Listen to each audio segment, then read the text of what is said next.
Oh, I Did you gotta tell you revise this that? before we start that what my daughter did today. Really little, but we were getting her ready for school. So I get out 4 socks, two for me and two for her, and like I let her pick the two she wanted, and then she put one on and she went to put the other one on and she handed it back to me and she goes, too small, and handed it to me. I literally almost fell off the bed. Kimmy, that's Ye- huge. Yeah. That I is off the bed. huge. Too small? Are you kidding me? Of course I tried Amazing. to get her to do it again and she wouldn't. Why are you taking pictures and you put my socks on? Get out of my face. You got what I was Bothering saying to me. you. Get me some other sock, Yeah. lady. Hello and welcome to Table for Five with no reservations. Take a seat at the table for a fresh, sweet, salty, tart, and pleasantly bitter conversation. Thank you for taking a seat at the table. This is our new series, and as we're going into April, this is going to be all about autism. So obviously, we all have autistic children. We talk about autism a lot here on the podcast, but this month we're going to address it more directly. So at the table tonight, I have Rachel Flanagan, Hey everyone. Jen Dunn, Hello. Tabitha Cabrera, Hello. Kim McIsaac, Hi. and I am Jamie Ramos. So tonight we're going to talk about the actual diagnosis processes that we went through.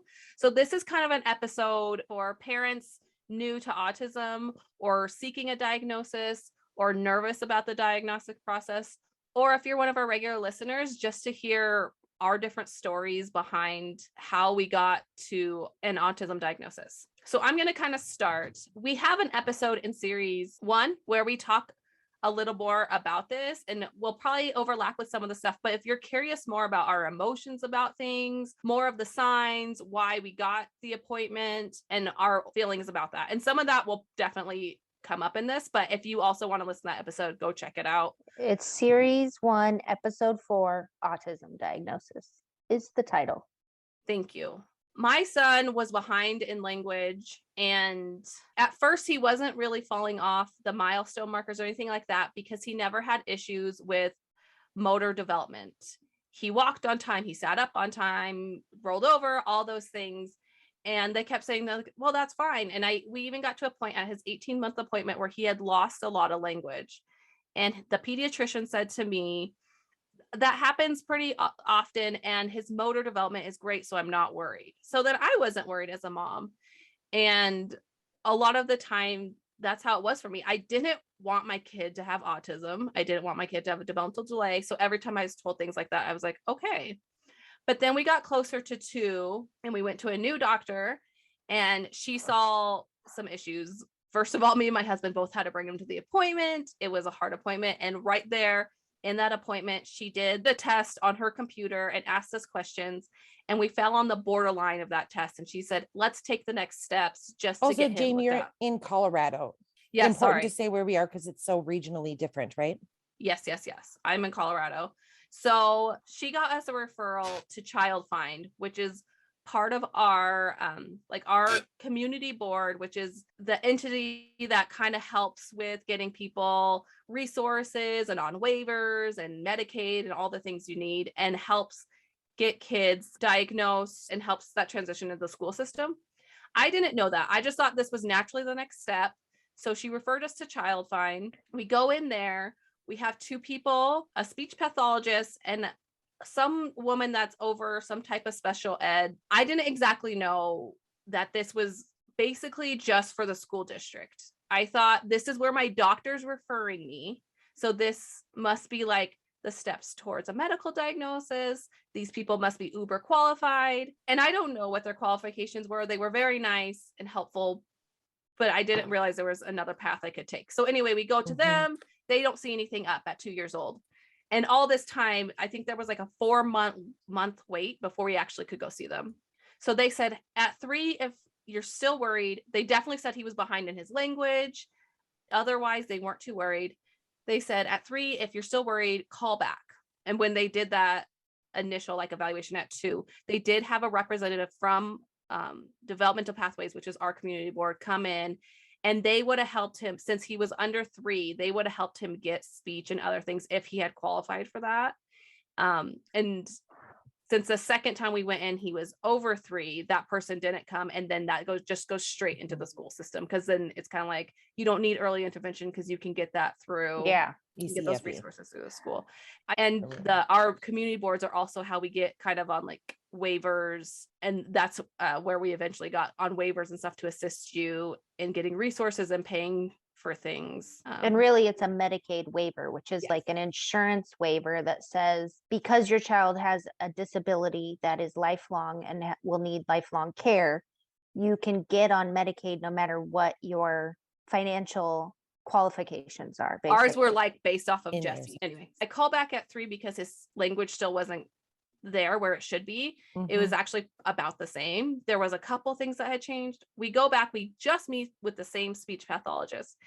He can't even get my son Jesse to sit, to interact. He also showed him a picture of a hanger and asked what that was. I'm not even gonna talk because what 2-year-old knows what a hanger is? Anyway, so he's like, I think we need to bring him back with the whole team and get him looked at. And I was like, this is what I asked about a year ago. And all of a sudden, okay, so we go back with the team. That gets us to a school diagnosis, which was still kind of weird.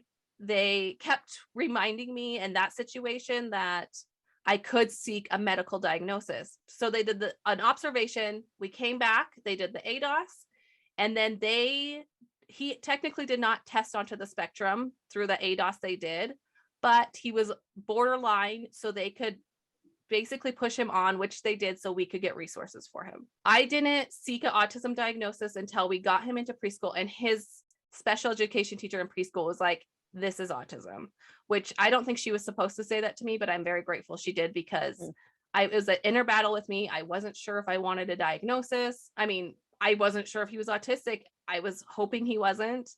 And so that's when we went back to his doctor and we asked the next steps to get a medical diagnosis. When I did that, I sent an email to the doctor, which was actually answered by the nurse. She sent me a list of places you could get diagnosed. She recommended children's, but the wait list was like a year.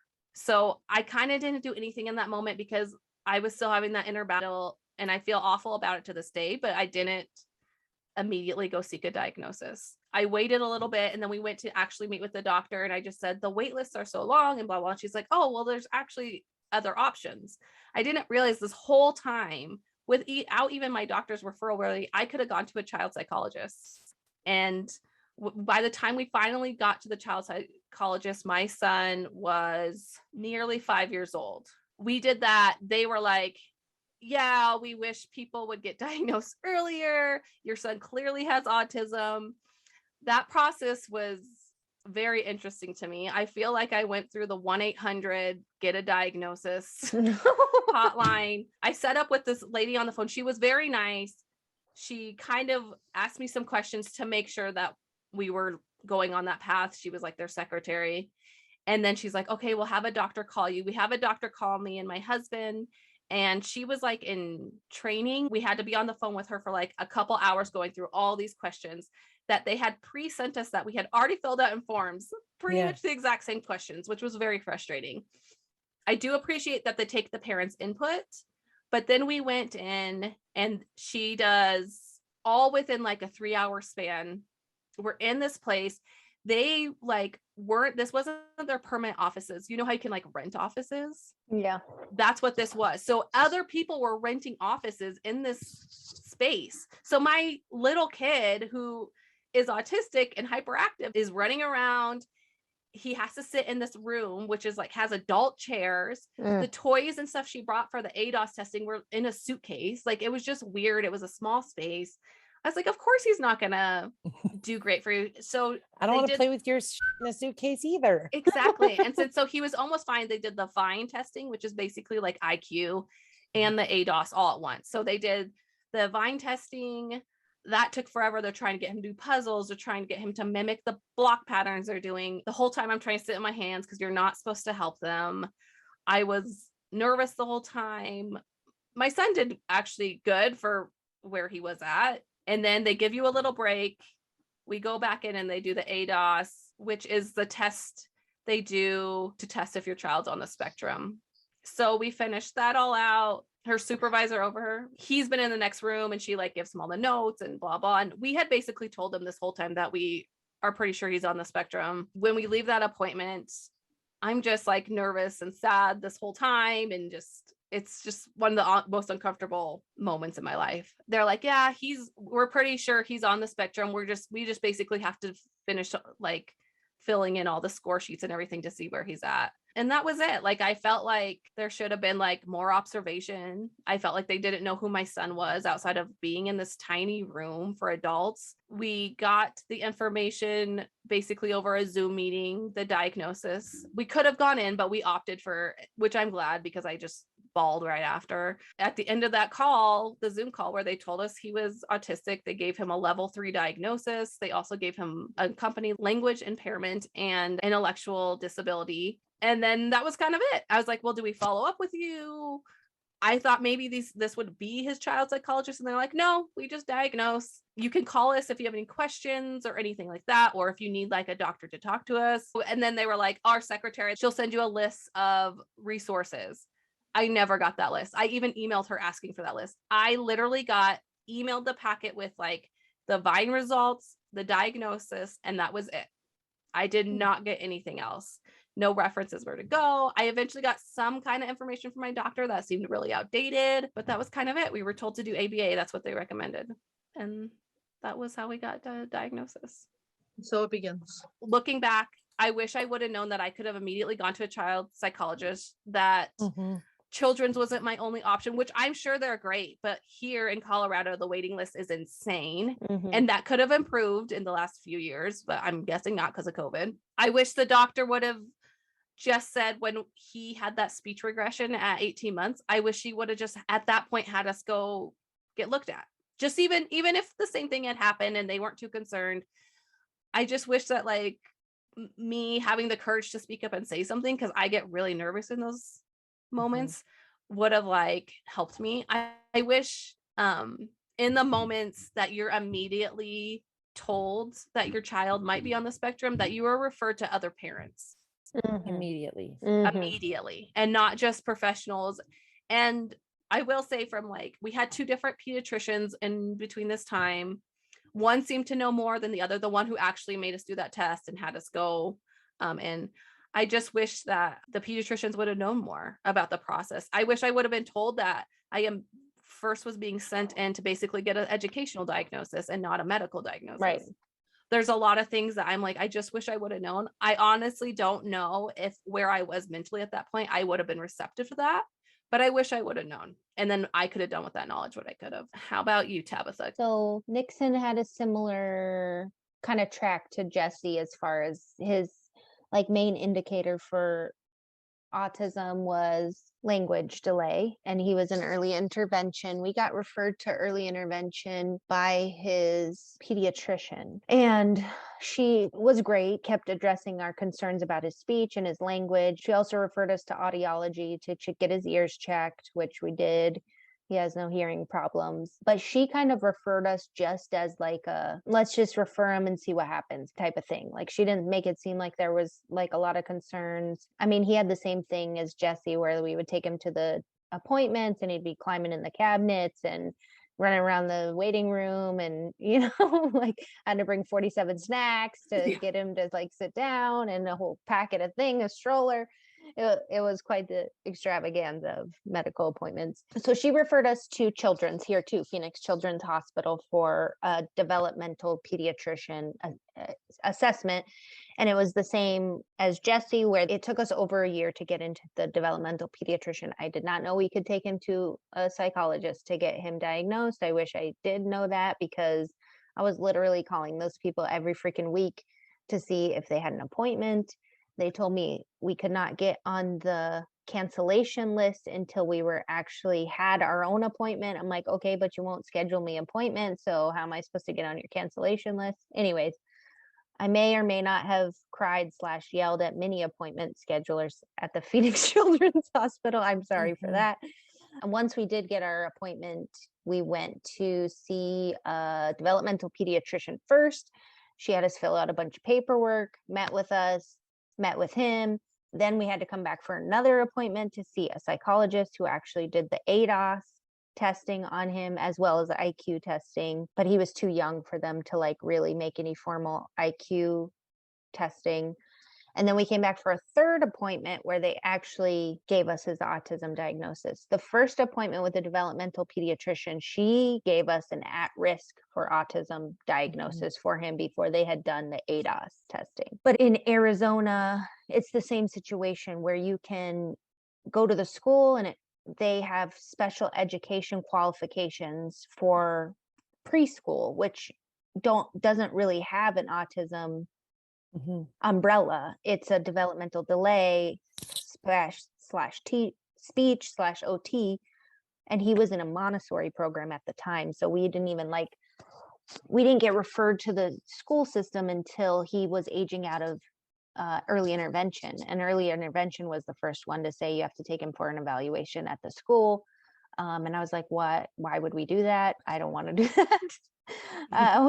But we did it, and he qualified for special education. But I did not know anything. I did not know that you could go to a psychologist. I could have got his autism diagnosis a year earlier if I would have known that we could have gone to someone else. No one said that to me.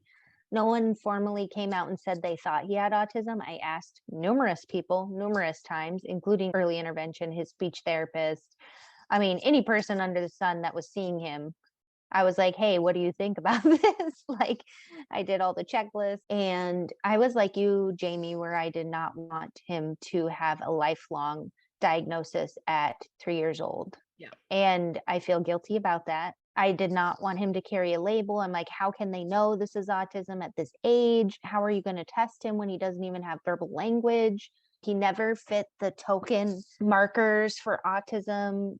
From what I understood of autism, obviously I know now that he did have a variety of, which I learned through parents. yes, Other parents. yes, but it's not on the checklist. Like my son did not do a lot of the things that they ask you. And I was like, well, no, he doesn't do that. He doesn't do any of those things, but he does do a lot of things that are common to kids who are autistic. Like, you know, I have a whole feeling on the checklist situation. Like, who made this thing? Because it's not really great. And the way they ask you the questions is not great. Does your child spin toys? Why don't you ask me if my child looks at toys up close to their face? Yeah. Or, you know, examines everything in a manner that is like hyper Why focused. don't you show me a picture of any one of our children with sand in their hand, and then I'll tell you if we talk do about that the here. sand. Yeah, don't talk about spinning of the wheels. Is there a Anyway, magnetic draw to water? yes. And wood chips. Yes. So that was Nixon's diagnosis. And then Nora's diagnosis. Thank God I had learned more, because she's a girl and she hit every milestone on time, including talking. And then she went silent at around 18 months, completely lost all of her verbal language.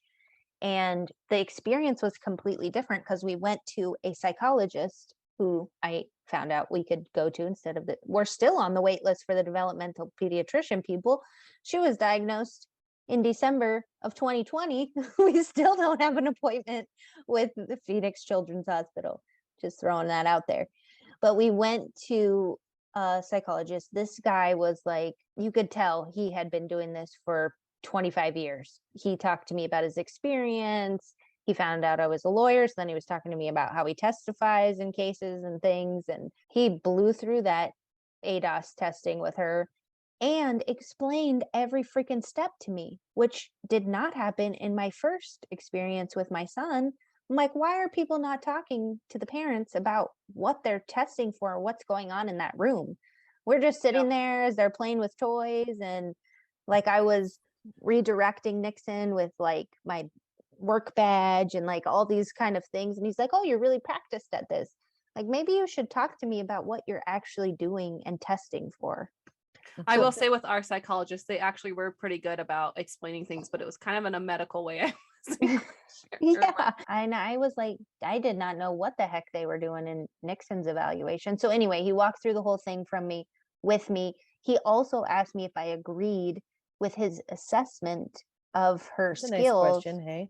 Yeah, because he only got to see her for 1 hour. And he was like, in this environment, in this room she's unfamiliar with, I see this.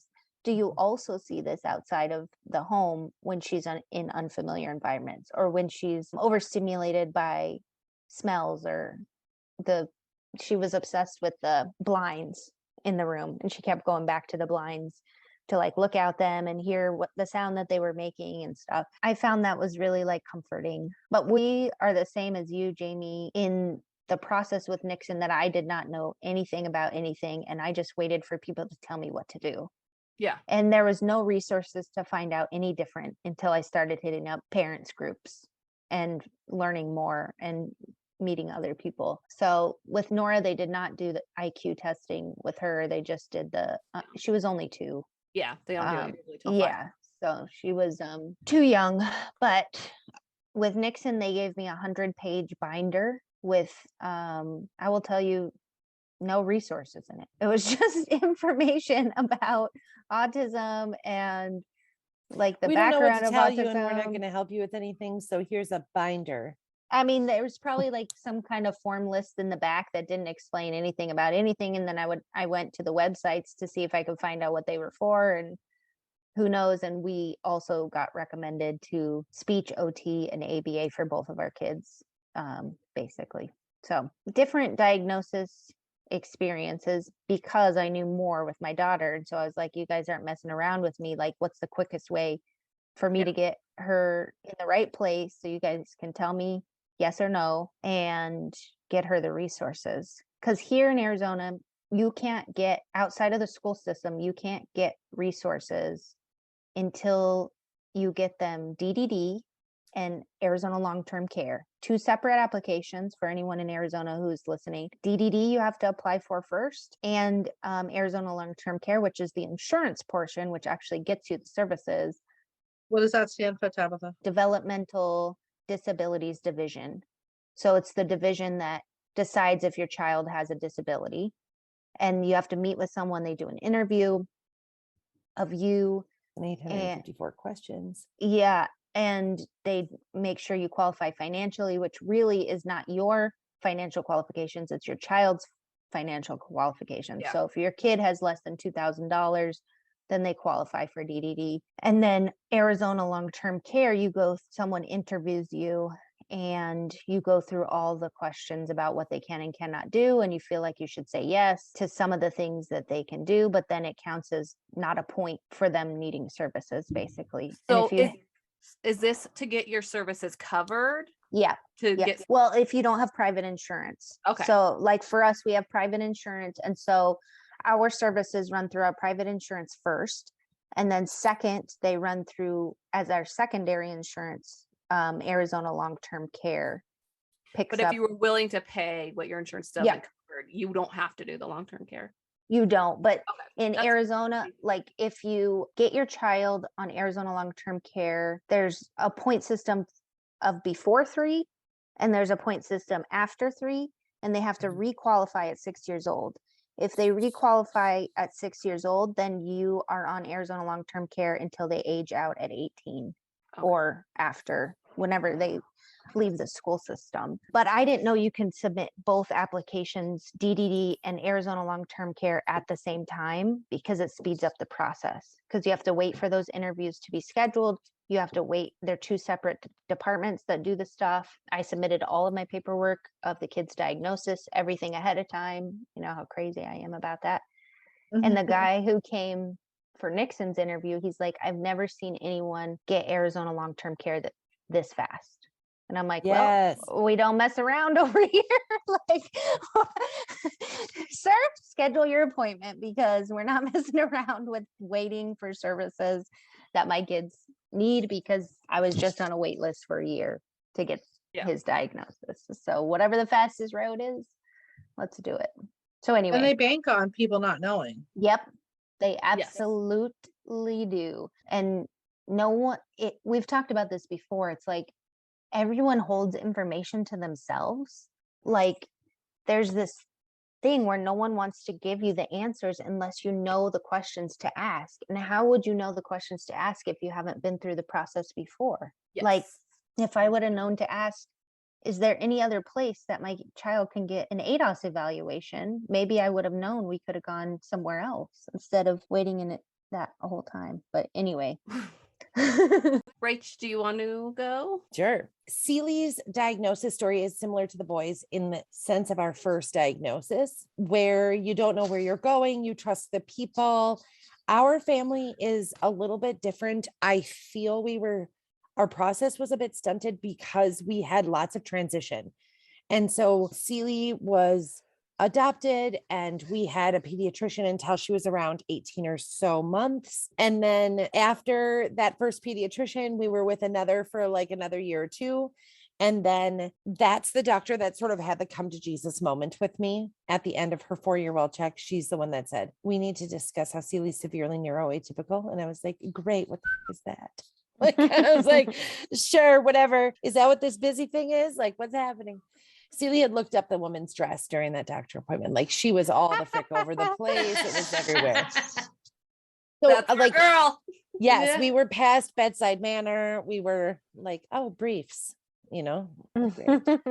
She then she told me, like, we were in rural Wisconsin at the time, and she said, you know, your best resources are going to go to the Twin Cities. You'll find Children's Hospital, this other clinic that's kind of well known for diagnostics and services and stuff. Therapies is what I mean. Or you can go to the University of Minnesota.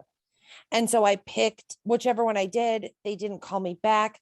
The lady from the center called back or answered the phone, whatever it was. It was like quick. At that point, I knew that Seeley's biological siblings had ADHD, autism, schizophrenia, bipolar. Like there was lots of things going on, but that all of them had a learning disability in conjunction with some neuroatypical difference. Anyhow, then like you guys have said, there was this point where you're supposed to go to a room for this one appointment. They talk to the parents, they bring in the other people, they take Seeley, blah, blah. And then you come back for a second or third. Because we were coming from rural Wisconsin, they put the first 2 appointments together and said, based on those 2 appointments, we would connect with you about the results over the phone. Well, by the end of that appointment, they were ready to like call a spade a spade. We were talking about autism, ADHD, sensory processing disorder is what's happening to your daughter. It is not quirks. Like you guys have gotten your way through all this, but this is like a constellation of things together is a big thing. Like you've got a big thing going on here. And, you know, up until that point, I swear to God, and maybe even once I started getting to know you guys and talking about this process, I'm a first-time mom. I didn't give birth to my daughter. So maybe you guys learned this during your pregnancies. I don't know, but it never god dang occurred to me that when I check no on something that she can or cannot do, that was a red flag. I didn't even realize that when people ask you questions that you're flagging your shit right then and there. I had no idea. I had a doctor in the beginning where there was a couple things, which I think all kids that he couldn't do yet. And she even said to me, she's like, oh, it's okay if they miss some. Yeah. It's fine. And so that was stuck in my head. So when I did like the 2-year-old one where he missed a bunch, I was like, well, it's not too bad. Apparently it was. I didn't know that was like, this is a test. And with this Seeley, is a test, people. It would be like she can't recognize faces, but every time somebody comes into a room, she acknowledges them. So she's got a less than 4 to 6 month mark with not being able to look at your face or not giving any Fs. But every time she walks into a room, which is a 7 to 9 month milestone, she startles. Well, startling is different than noticing. And so like, I didn't know that the way I was answering was dictating her. I mean, all of this, that all those questions are the gateway to goddamn something. I had no idea. I didn't know. And so like when she would be wildly above and a few below and whatever, I thought like, oh, that comes out in the wash. Everybody's different. We just do individual pathways here. No. Rachel. And if we had stayed with a doctor further than those few appointments each time, just because of her age, you know, not because we were like avoiding, I always feel like that next appointment, they would have been like, what the frick is going on here? Like you could have seen so much about her that. Well, and I feel like what you're saying, I'm sorry to interrupt you, Rachel, but I feel like what you're saying about those checklists, and this might just be a Tabitha problem, but I like panic and I don't know how to answer those questions. I'm like, what do you mean? and this might be my analytical mind when it's like, can touch their hand to their nose, or that's not a real question. But if that were the question, I'd be like, what do you mean? Like in the morning when they're washing their face, Well, and that's or at night when we're laying down. Or, but like, and also things it's like, can your child put a Cheerio in a jar? Yeah. And it's like, I've never tried to that. have my child put a Cheerio in a jar. And you're giving me this test while I'm waiting for the appointment. Was I supposed to bring a jar and a Cheerio? Like, to me, it's like, oh, these are kind of like, oh yeah, like arbitrary things. Yeah. I just didn't know. So when they finally like said Celie has autism, ADHD, really try and understand the sensory stuff. She's a sensory seeker. We feel like she's probably pretty sensory sensitive too. So like, just watch it. And we didn't know. I was trying to articulate. Now we know with my daughter's later diagnosis that this makes a little bit more sense, but I was trying to articulate that it isn't even about burnout. She can do something, then she cannot do something. She can this, she cannot that. And with Celie's comorbid diagnosis, all that stuff makes sense. But I do believe that parts of that were probably holding people back from saying autism, or from saying, in Celie's case, she has another spectrum disorder that has lots of carried over, characteristics. She has fetal alcohol syndrome. There's a lot in common. And so I don't know. I feel what is important for you to understand if you're a mom with a hunch is to listen. I would just tell people, don't trust that anybody has your kids' well-being in mind. We've been to premier autism places that did not care to understand my daughter, or that she did not fit into their stuff.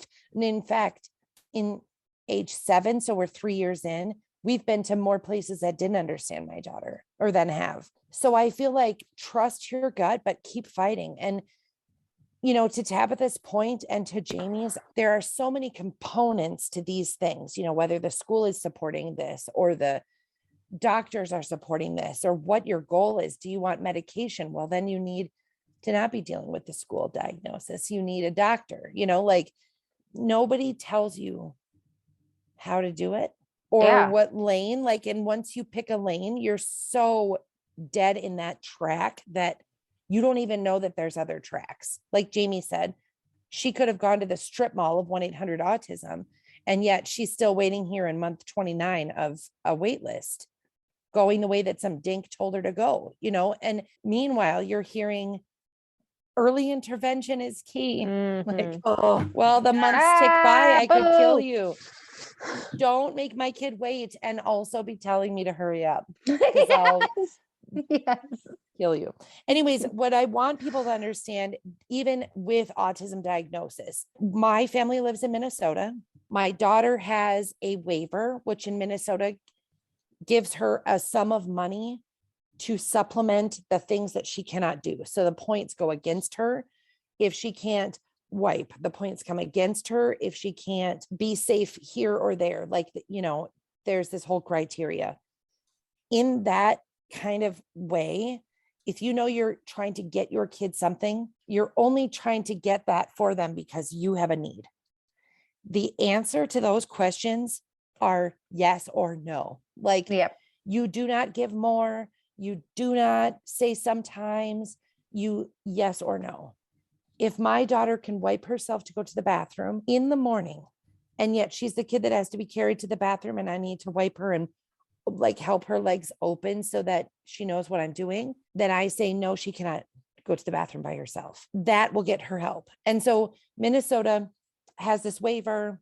This money is there to pay for things that are adaptive, paid parent, which I get. We have house cleaning in that service because I'm spending my time not momming, I'm caregiving when I could be running my house or whatever. So there's like the supplemental dollars. That's only based on a medical autism diagnosis here. And all of the qualifiers. She's on ABA. That's their own set of questions. Every company has their own set. They're trying to say whether your kid is level 1, 2, or 3, whether they talk about it or not, so that they can say they can take on your kid or not. We have a children's mental health caseworker. That's only because she has anxiety and depression at the beginning, and now a bipolar diagnosis. That comorbid diagnosis has changed our ability to get respite, to get into places like Mayo, to streamline all the spokes coming in all the different directions. That's where we're at. But without each level, we wouldn't have access to any of this stuff. And she had to do the state medical review team, like Tab said, and be deemed disabled, get into medical assistance here to have any of these doors open. And nobody told me that at her 4-year well check. Things that I did to accomplish the fastest turnaround in Minnesota medical assistance timeline is I said the words baby casket a lot. If I didn't feel like somebody was listening to me, I would say, have you ever seen a small casket? I just want to let you know that my daughter could drown. Well, this paperwork is on your desk. And if you don't manage it, like, please know that that's on you. I used to say things like, oh, I understand that you don't have a wait list. I'll bring a tent and put that on the front lawn. And then when they laugh, I wouldn't. If you don't prefer the tent, I could call you every morning at 9:06 so that you can answer the first voicemails and then be ready for my cancellation call. Like, I just don't stop, because while Judy only has a stupid small part in this, a lot is hinging on it. I didn't know any of that before I had to know all of that. Yeah, so much learning and so much feelings about like you're not doing enough fast enough. And it's trust. You trust these a-holes that only tell you about their track. And you don't have any control over any of that. You just have to like be on the wait list and wait for the appointments and everything else to occur. What about you, Jen? Well, I'm in Canada, so mine's, I want to say gravely different than yours, and yet not. To my knowledge, nothing that I experienced. I can only speak for us. There isn't a school diagnosis, like an educational one and a medical one. There's only a medical one. In fact, the school won't even say the word, touch it.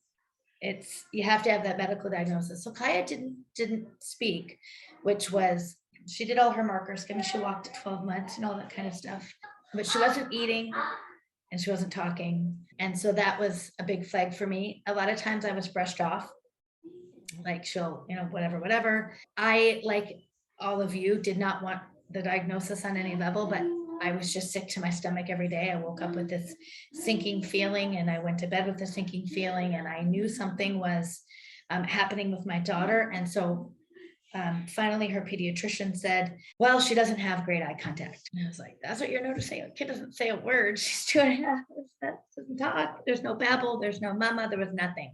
I also am a liar, because I see on my Facebook memory posts where I'd be like, my baby said mama and dada too. No, she didn't. Oh my gosh. All lies on those, all the early years were lies. I lied through hope too. Yep. And so I, as well, I would, I actually talked so in Canada, you go, I'm in Vancouver, there's Sunny Hill Hospital, which is an extension of Children's, which is the main diagnosing hospital. I always say Kaya and I got into before the boom hit, which was 2012. Now you can't get in to see anybody, even if you pay privately. You're on a 1.5 year wait list, 2 years, just private, to pay yourself to get the diagnosis. So we went to Sunny Hill, and actually the psychologist that diagnosed Kaya was her last case.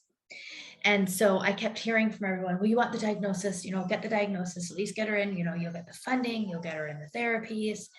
I remember saying, I don't care about the freaking funding. I don't want my kid to have autism. And that's the truth. That was where I was at in that time, scared of it. So they typically keep them for, you go in for 2 days, and they do the ADOS and they do all those things. She sees a speech therapist, etc. They actually brought Kaya back a 3rd day. She's a girl. She's a girl. They present very differently. Kaya didn't have a lot of check marks when they sat there and did things, yet if I'd fill it out, it would, I'd always try to fib so I didn't hit that red line of the numbers or whatever.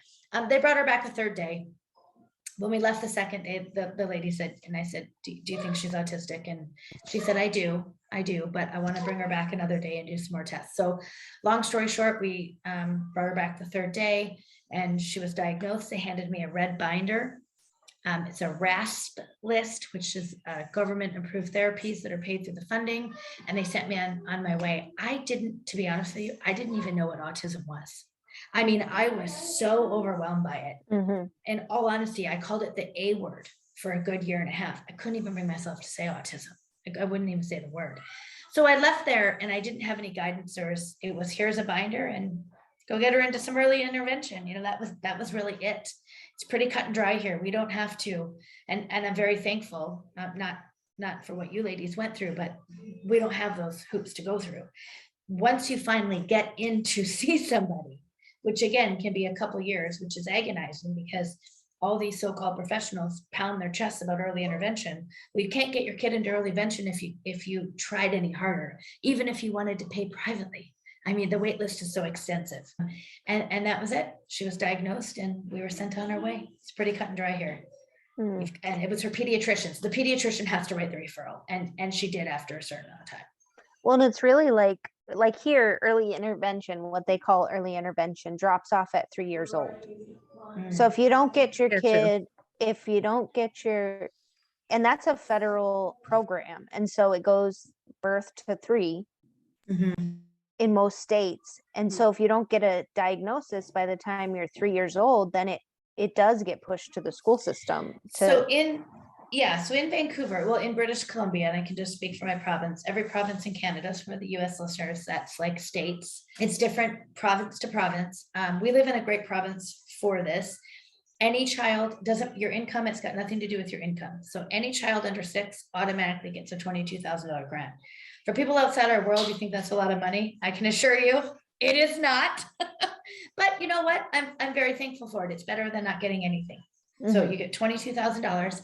When the child turns 6, it's reduced to $6,000. And you know that $6,000 is about 2 months of a certain type of therapy. I mean, it's not a lot of money, but again, it's better than nothing. Those programs are now changing in Canada. There will be no more autism funding per se. They're looping it in with other disabilities like Down syndrome, who gets nothing. So they're going to make it a little bit more universal, which I think is fantastic for all disabilities, but they're changing how the program works. So that's how it currently works here. But again, it changes province to province on what your child receives. Yeah. And that's kind of like us with our states. Like each state has different programs, waivers versus state-run programs versus whatever else. Yeah, it was pretty cut and dry. As long you just get that referral, and then again, you just kind of sit in la la land waiting. Yeah. It's just actually getting in to see somebody, and it's a psychologist that does a diagnosis. And this lady, I was her last patient before she retired. And while you're sitting there, the whole time people keep shoving early intervention down your throat, which Rach mentioned. So you feel guilty the whole time you're not getting that early intervention, but you can't, which is hilarious. What about you, Kimmy? So obviously hers was a long time ago, so it's a little bit different now, but essentially it's similar. So we brought concerns to our pediatrician. You know, she kind of stopped responding to her name, which we know is a classic autism sign, but it wasn't known then. And it was like the pediatrician, I don't think really knew everything that people thought about autism would be like very, very, even though she's severe, but like way, way more severe than what she was. So like not this cute little cuddly little girl who was sitting on somebody's lap, who was smiling, who was, that's just not, even the pediatrician, I don't think had, it's still kind of what they were thinking. In seeing her, it wasn't the same thing. So we ruled out hearing at first. She had so many signs now, like that are very common now. Like you were talking about the spitting, Tabitha, she spun everything. Any toy, a truck, wheels, it could be a water bottle, it didn't matter. I have a video of her throwing a clock, like one of those clocks that you would have by your bedside, that like the wind up ones. And she would throw it across, like down the hall, and made this god awful sound, but it spun. So, and everything would spin. But like at the time, I wasn't thinking, wow, there's something wrong. She's spinning toys. I didn't really think that much of it. She would bang in the cabinets. You know, there was all these things that we know now are signs. I don't think were as like commonly known then. But every time we went to the pediatrician, it was like she wasn't talking. She did start saying words around like 11 months, like simple words. Like she said, dada, baba. She said, braba, you know, like she had like 5 or 6 words, but they kind of stalled. and she didn't gain any more words. And I wasn't sure if she could understand. It would be like sometimes it seemed like she did and sometimes it seemed like she didn't. But the doctor kept saying, oh, she's a second child. She's the second child. You can't compare to the first child. My son was very advanced when it came to like talking and all that stuff because he was the first. He was the first grandchild. He was our first. So he got lots and lots of attention. But in your gut, you just know. Like we just knew that there was something. And then they were like, well, just wait till she's 2. And then finally my husband was like, no, like we're not, why are we waiting till she's 2? Like if there's something going on, we want to know now. So I went back to the doctors and I was like, and this is a thing, this is a piece, if I can give anybody any advice is sometimes you have to tell a doctor something. You can't always ask because sometimes when you ask, you can be told no. It's a lot harder to tell somebody no when they're telling you something. So I flat out said, we want the early intervention referral now. We don't want to wait till she's 2. I mean, she was 20 months. It was only 4 months away at that time, but then you have to get an Still. appointment. You have to wait for someone to come out to the house to determine if you're eligible for early intervention. Then from there, you have to wait for the service to start. So like, even though it doesn't seem that far away, like you're talking about another 6 or 7 months before you get someone in the house to start working with her. So I said, we don't want to wait. We want to get the referral now. And she said, okay, and did the referral. I was young, but like I was around kids my whole life. So like part of me didn't think necessarily autism, wasn't even on my radar. I didn't even really know very much about that except for basically Rain Man, you know what I mean? Which obviously she wasn't Rain Man. So we went ahead and got the early intervention referral. We had someone come to the house. She qualified for services, obviously, because she was, come upon 2 and she didn't have speech. And as the months rolled, more and more stuff was coming up, more behaviors, more, she started head banging, more tantrums, more kind of red flags were coming as time went on. But still, even the people that worked with her were like, it was a question of autism, but they were like, yeah, we don't think she has it. She's so social, you know, just all these things. And That plus she was a social girl. thing. I If you have know. a girl on the spectrum, don't be told. So I was told that she had sensory integration, which is basically like sensory processing disorder. And it really explained a lot of her symptoms. To me, a lot of her, I was like, okay, yeah, that makes sense. It makes sense. She can't process, she doesn't Mhm. process pain. She doesn't process temperature the same. She had this craving she had a bounce and she had just like with the sand and she'd put everything in her mouth and all these things that to me, it kind of explained it all. When I looked up autism, I was like, no, she does not have that because the description at that time was not what it is now. So it was like, I was like, nope. So we got the referral to the developmental pediatrician, which I talked about this in the early episode. So it was a 9-month wait to get an appointment and there was a cancellation. So we had only had to wait like 3 months from then. So we brought her in, we went to Boston. I think for us, it was lucky that we went into Boston to Children's Hospital. I think if we went the psychologist route that you guys are talking about, she probably wouldn't have gotten a diagnosis because they're just not as knowledgeable. She had like a 4-hour evaluation. It was supposed to be 6, but she was too little. They seen enough. She had a whole team of people watching her. There were psychologists, developmental pediatricians. I don't even know who all these people. There was like 6 of them. They had like a 2-way mirror, so they were like watching through the mirror. And they had one person come in, and same thing, all the questions. And they did puzzles with her and did different things with her, and they kind of observed her in the room with just me and her father and her. They kind of took her and did some kind of motor things in the hallway. They had like a little thing that you walked on and all this different stuff. And it's like you said, they don't really give you an inkling, you know what I mean? Like in my head, I'm not thinking autism because she was just too cute. It's like, and from what it said now, like when you looked up the description on like online, it was like just a very cold, dark description. It was not I anything just that like, always picture your Googling back then, Kimmy, to be like Ask Jeeves. yeah, it was like more like we didn't have Wikipedia, but it was more similar Search to like engines. Yeah. like an encyclopedia, like definitions. It wasn't like websites and kind of Facebook groups. It was nothing like that. You could research on different things, but it was very medical. It wasn't like what it is now. We left and obviously she had autism. And when we went back, they were like, because we were already we were working with early intervention already before she was diagnosed. So I think that's what really helped us. She was already getting OT.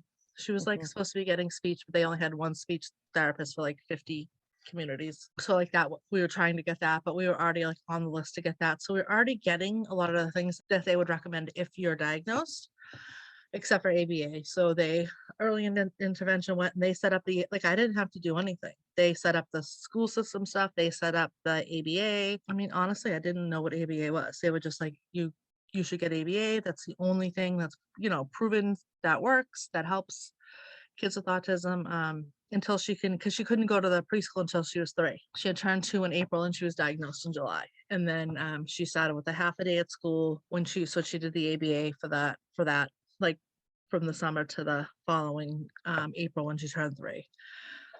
And that was it was in-home services. They didn't have ABA centers. It was just a person came and, they worked on all the things, because like I said, as time rolled on, more and more things, her eye contact stopped, just her eating, like all that stuff, everything kind of came to like a head basically. But we had the people around us at the time who were somewhat knowledgeable that could kind of help with some of the stuff. And the ABA, I mean, she didn't like that very much, but But I think, did anyone else have like a team? Like, is that like a past thing because it was so long ago? We had a team. You had a There team was that like an entire troop of people, and then like For more the would be coming and diagnosis, you mean, going. or? Mhm. Yeah, like how you said you had like a psychologist, like they all observed her. I'll say we had that through the school. I'll give them that for the school. We had like the speech. Yeah, we had that through the school. Through the school, but our Well, so it's diagnosis, if we had gone through the developmental pediatrician or the fact we went to college, it was one person. It's interesting too, because I had never heard of an educational diagnosis until I started talking to you guys, or like started talking to people from Coop Strip. I was like, what? I'd have never even heard of this. So I guess here, you wouldn't really do that if you had a child that was severe. You wouldn't need that, but you need that if you have a child who's, when they open up the criteria, because there are so many diagnoses that are, kids that can do reading and writing and, be in regular classrooms. You don't necessarily get services just because you have the medical diagnosis with autism. But like for somebody like Alyssa, they wouldn't have to get an educational diagnosis and a medical one. They would just need the medical one. So it's very interesting. And here we don't have, we didn't do an educational diagnosis either in Minnesota, but we still have to qualify. Like Sealy has to show that she's autistic enough Yeah, for each program every That's time we go Arizona too. anywhere. Yeah. And And so it's- like, It is mind-boggling to me because here you get a diagnosis, you get a diagnosis. You don't have to prove it every year. It's awful what you guys have to do. So we don't, okay, so I will say this, and you guys probably do something similar. It's not technically a school diagnosis, like the school, I mean, ours kind of is. In Colorado, they do the ADOS through the school, and I know most places don't do that. We don't. Yeah. And ours our don't. school district, actually, I don't know if other school districts do that. That's just my personal thing. They do the ADOS, and it's kind of like a diagnosis, but they're not medically diagnosing your kid. It's just what we refer to it as. So if we hadn't done the like early intervention before to get Jesse into school with it, like we got him into preschool early because of it, like Jesse just did it again at school. I knew it was happening. They're like, hey, we're doing an evaluation, but I wouldn't have known as much. Like I wouldn't have been there sitting through it because he did it in school. So even the very severe kids have to do that here, but I'm sure it goes much quicker because they're like, yeah, they need So this. I think what it is here, it's if there's a question, if the medical autism means that they should be on educational plan and they need an educational autism diagnosis. That's what you ours don't is need, too. So you don't need one if they're not going to question it. If it's very clear cut and they can really see that the children need help and they're not cheap. Well, there's probably paperwork filled out at some point because the only reason they do it is to justify you getting these services for your child, education. Yeah. special education services, because the government pays for it. So the taxpayers Mhm. paying for it. We have to prove that our kids fall under the umbrella of autism for their IEP and their med evaluation. So Mhm. even though both of my children we did. have a autism diagnosis, Mhm. we have to prove that they meet the qualifications for special education services under the umbrella of autism and not something else like developmental too. delay. For us, you can either have, well, for Sealy, she could either have the autism diagnosis or a mental health focused diagnosis, or there's something like complex medical. And that would be like seizures, diabetes, like there's other stuff that fits within that. So she has to qualify every 3 years for that one. It's just so interesting because then the state of Minnesota for her waiver which is not even the state, it's the county, because nothing can be straight and clear. Okay. Yeah. We talk a lot about silos on this podcast, and this kind of crap just makes me so frustrated because, again, back to that track story, it's like these people qualify this way, then it's this option, not necessarily what's best. Right now, we're trying to get into the process of having a residential placement for Sealy, which I'm hoping that we don't need to utilize, but we got to start. And all of this hinges on the fact that she is referred by way of the children's mental health caseworker, which is then supported by the county, which is then paid for by the state. And it's like each layer and level of that, these stupid words on these silly forms is going to be what helps them choose my daughter's path to help. Yeah. Yeah. Not necessarily that that's the right fit for her, but what they're willing to pay for, or, it's just all such a convoluted mess. It's Well, that's just what I really mean, hard. with like why I was saying about Kimmy having a team. I'm jealous that like people took the time to like observe her and get to know her and see her do like, I mean, the person who did Jesse's evaluation was a very nice person and she was explaining things and all this stuff, but like she didn't know Jesse. And I wish that was more part of the process, is like for all these things, it's like, Mhm. can we have a process where someone observes my kid more than like in a 1 hour, Mhm. 3 hour time where they're in a very uncomfortable situation? Yes. Well, Yeah. and Like- it's funny, Jamie. Earlier you said something about, I don't know if it was when we were recording or not, about just autism isn't, it was enough, then it wasn't enough, now it's enough. And it's funny because when she was diagnosed, she had autism. She qualified for everything. That's all. That one word got her Opens everything, the got her doors. determined to have a disability, got her into the schools, got her ABA. Like it was like autism. Okay, check.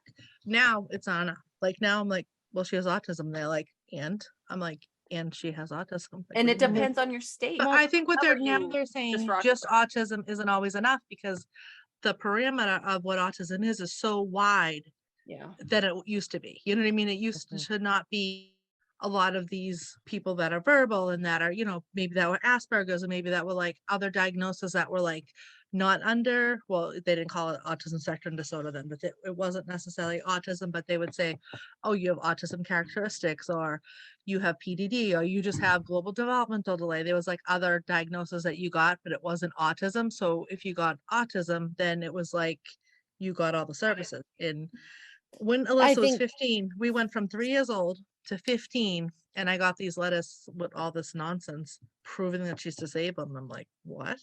So I made 1,000 phone calls and stayed on hold for 1,000 hours. And I'm like, what is this? And they're like, oh, you have to prove that she's still disabled. I'm like, she has autism. That's what doesn't make sense to me. Yeah. So It doesn't So go they're like- away. It scientifically does not go away. so you have to do it every 3 years. And I'm like, well, she hasn't done it since she's been 3 and she's 15. So I don't know. Like, What this you is- guys are talking about So over then we here. had to do it again 3 years later when she turned 18. Once you're deemed disabled as an adult in Massachusetts at 18, you don't have to do the every 3 years. Then you're finally disabled for life. Yeah, but that's hasn't- it. you- Doesn't change that. Hasn't gone away by 18. So now Again, let's that's go the and, number. But we'll talk about this in later episodes, how people talking about cures or people talking about it not being a disability, like that's an issue when it comes to children like ours getting services and help. Like Mhm. you can't grow out of this. Well, You this is know- 25. Like I to was gonna even make have a to go- joke and say we can go get a cure now and still get all Right? the service and still get all the Oh, my services. child, I ridiculous. don't know the Yeah. difference.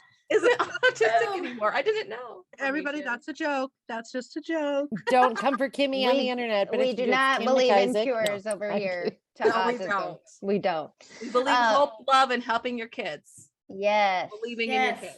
But there's no Believing magic in pill. your kids. I just want to wrap up by saying my biggest pieces of advice. If you're a mom listening to this because it's been recommended that you get an evaluation, or you're nervous about doing it, you're afraid of the label, I just want to say, like, personally for me, I'm going to cry like I always do. It took every ounce of me to make every single one of those phone calls. I hate even making appointments for myself. I hate that stuff. And you have to call a lot of people. You leave a voicemail and then you have to wait for them to call you back. And then no one picks up the phone. You have to leave voicemails. And Especially in a back. pandemic. But it was so hard for me to do. And I just want to acknowledge to you that it is a process for you and your child. Mhm. Yes. And just get the evaluation. And I know a lot of people will say that to you. You're going to grieve, whether you publicly acknowledge that or not. It's okay. Just cry with us on Mondays. yes, go through it. You're both going to be going through this at the same time. And if it is autism, you need that label, you need that diagnosis to get your child help. And you may go in and they may just say, we're not sure yet, but we're going to get you an early intervention. We're going to start helping your child. And that's amazing. And that's great. You never know what's going to happen. So just put yourself out there, get your child evaluated, and it will be okay. And listen to us or find a support group with people who are like-minded with you. And that's going to be the biggest help for you, is finding other parents. They're going to help you find the resources. They're going to help you deal with your emotions, and it will be okay. And if they're not, those aren't your people. Those are not your people. If they're not supporting you, they're not your peeps. They're not. And if people are hinting at things under the surface, it's probably because they can't say out loud that they think your child might have autism, but they are hinting that you should get an evaluation. So, And the And I label can doesn't speak- change your kid. It really does not change your kid. Your kid is who they are. yes. The label changes your ability to help them. Yes. It Same. opens the I say door that.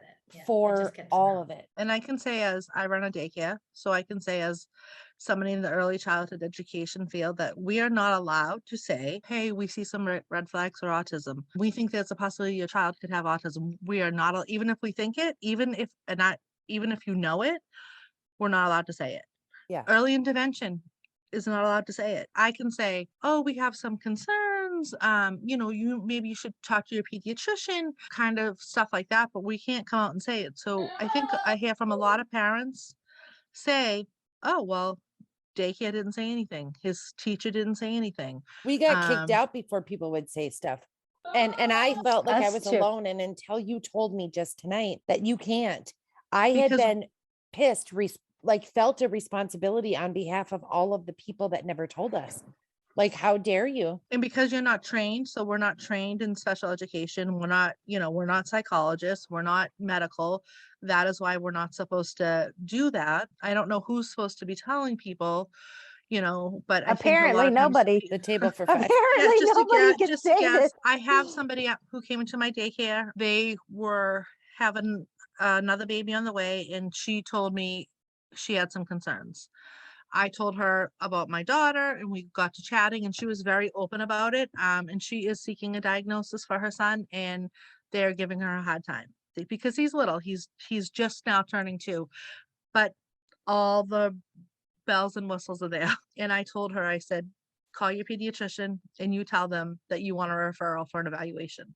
And Oh. she came back and said, oh, it worked. I said, don't ask. Sometimes you gotta tell. Or Sometimes the sign a concern release is, of information and Auntie Kimmy will call. yeah, if they're worried if they bring somebody too young, they may not get diagnosed yet. But honestly, unless you live some miraculous place that I don't know about, like if you're going to a developmental pediatrician, there's going to be a waiting list. So Yep. you're probably thinking at least 4, 6, 8 months, maybe even a year. If by the Just time that get on the appointment list. rolls around, you Get- don't have any concerns anymore, then you don't have to go to the appointment. Give But it to the next person who is waiting get a the year. referral. The other thing about getting resources, and Tabs kind of alluded to this, and Kimmy kind of is now too. You can be on so many lists. You should know the number of lists Seeley Flanagan is on. Okay. We are not like, this is not applying for 2 colleges and then gonna see. This is like, she's at every ABA center. They have a file that says Seeley Flanagan. There is respite providers that no longer provide respite services that have Seeley Flanagan's name. I would love to be called by a center. Like maybe one day there will be a call from a center that says like, hey, Rachie, we've got the spot for you.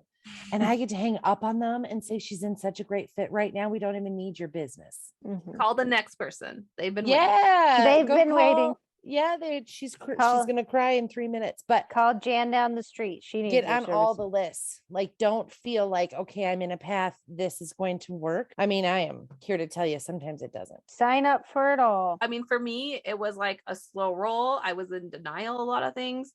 Take it one day at a time. Call an ABA center once a week. Or still to this day, I hand things off to my husband. If you have a partner, a significant other, someone that can make a call every once in a while, make them do it. Yeah, thank you for listening. Hope this was helpful. Hope this was We hope this was helpful, If people. not, next episode, very exciting. We have an interview with our friend Kate Swinson from Finding Cooper's Voice, all about her new book that's coming out pretty soon called Forever Boy. So make sure you guys tune in for that. And we have a lot more coming on autism this month. So we'll be here. Thanks, everyone. Thank you. Thank Bye. you. Thank you for joining us at the table for episode 1 of our 10th series, all about autism.